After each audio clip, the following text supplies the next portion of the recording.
Um, Yeah. the play Brendan makes, well, I think it was credited to Brendan, the play, the forced fumble coming out of the half.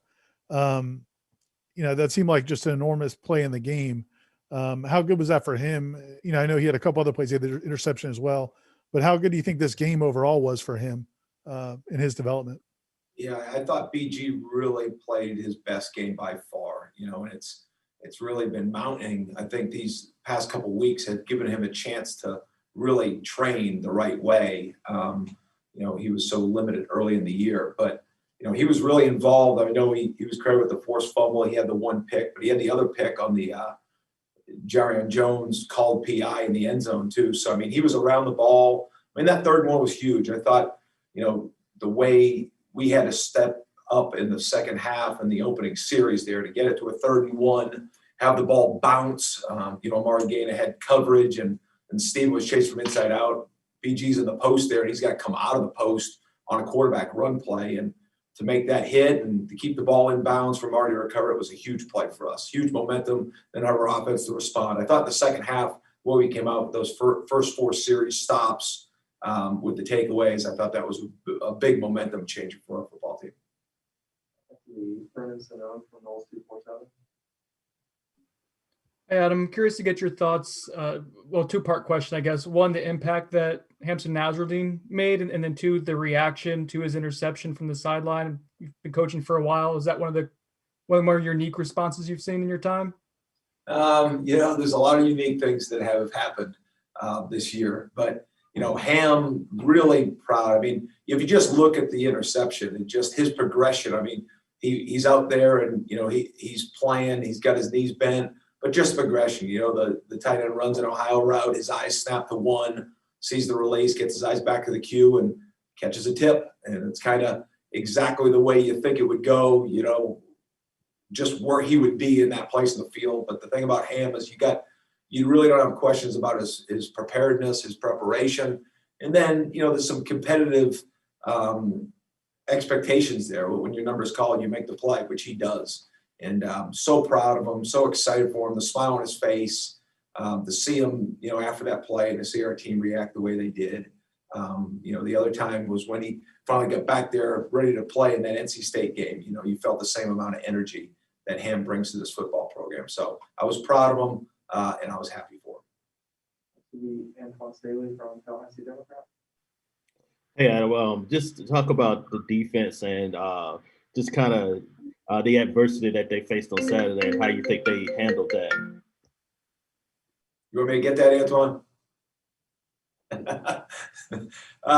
No, but I thought, Antoine, to start off, we had to start fast as a team. And, not that you ever don't want to start fast, but to start with the first 3 possessions and, force 2 quick punts and an interception, I thought that was critical. And then obviously, by the long kickoff return, and we give up the sluggo route into the end zone. We come back, our offense turns the ball over. BG picks the ball off, to kind of answer that sudden change.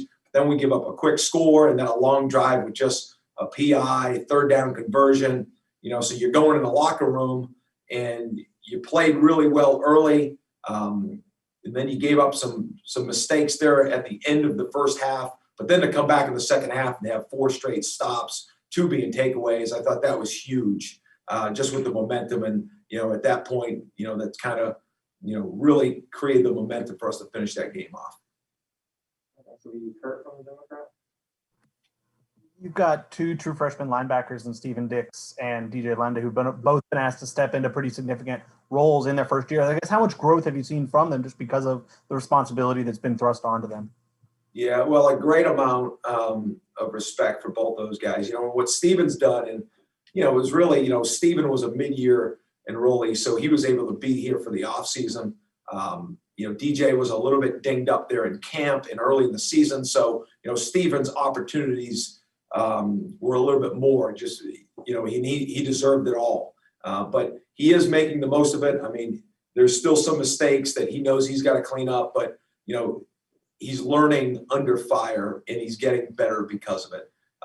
DJ Lundy, I think, he's got the it factor from a standpoint of you see him react to plays and whether it's at fullback, whether it's inside linebacker, whether it's him covering a kickoff, just a lot of natural football things that he has to him.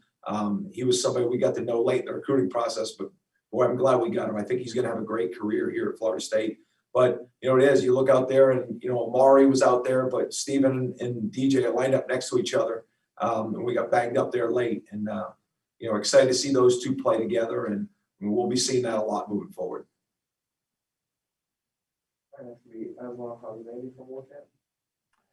Coach, when you go into a week like Duke week and you analyze and see that they turn the ball over, you make that a point of emphasis when you're talking to your team. You practice it, you drill it all week long, and then it pays off in a game. I guess what's kind of the residual or the product for you after you're able to kind of put that all together, and what can that do for the psyche of a team? Well, I think, I just had Josh Kano up in my office actually, and, we were talking about that of, there's some competitive excellence that needs to take place, right? A ball gets tipped and maybe your eyes are in the wrong place and you're not where you should be and the ball hits the ground aimlessly. And, most of Florida State Nation has no idea what would have happened, but we in the locker room look and say, that should be our ball. We should make that play. Well, early in, second series, Ham gets himself in the right position. Emmett forced a high throw, and next thing you know, he's got a pick. Travis J, put himself in the right position. BG's forced takeaway was with a great effort play, in a violent collision. Brennan Gant's other pick, they run a 4-by-1 empty play, and they give us a play that really you hadn't seen as far as just the way the bubble, the wheel played out off of a double post. And, he was heads up enough to be able to match the route, and then the ball's in the air and, it falls on the ground or incomplete. Everybody just claps their hands, but you go and finish the play. And that's what good teams do. They make those one-on-one plays. They execute it in a way, and that does build some momentum to answer your question. Once that happens, it kind of gives everybody the confidence that they can and they will.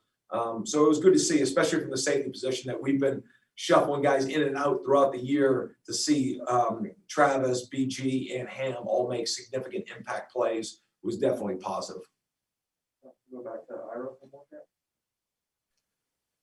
So Kenny said the reason Treyshawn Ward, I guess one of the reasons he's gotten this opportunity is because of how much success he was having on the scout team against your defense. What did you see from him? Did you see the potential from him when he was running on the scout team offense? Yeah, I mean, we've, anytime you're on the scout team, we put guys in positions to try to simulate what the other teams are, who they are positionally. So Treyshawn was our tailback for a number of weeks. And I mean, he has legitimate change of direction and quickness. And he's competitive, and he had the, you're on scout team. I mean, there's a lot of contact that happens.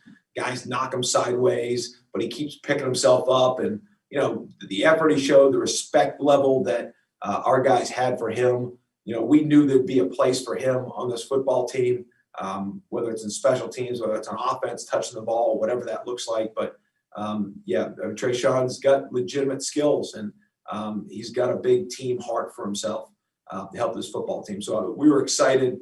I know the whole sidelines were when he got in the end zone on that first carry. And I was also wondering, it sounds like on offense, some of the linemen have gotten a better understanding conceptually of what they're supposed to be doing during the course of a game, even when things change. Are you seeing the same thing on the defense? Not specifically even about Saturday, but just in practices. As the season wears on, are you seeing some of that from the defense? Yeah, I think once you start settling in, with guys that are playing in multiple games at the same position, we are seeing that. There are some things that, you're not seeing it because guys are still getting shifted around at times, which is just what you got to do right now.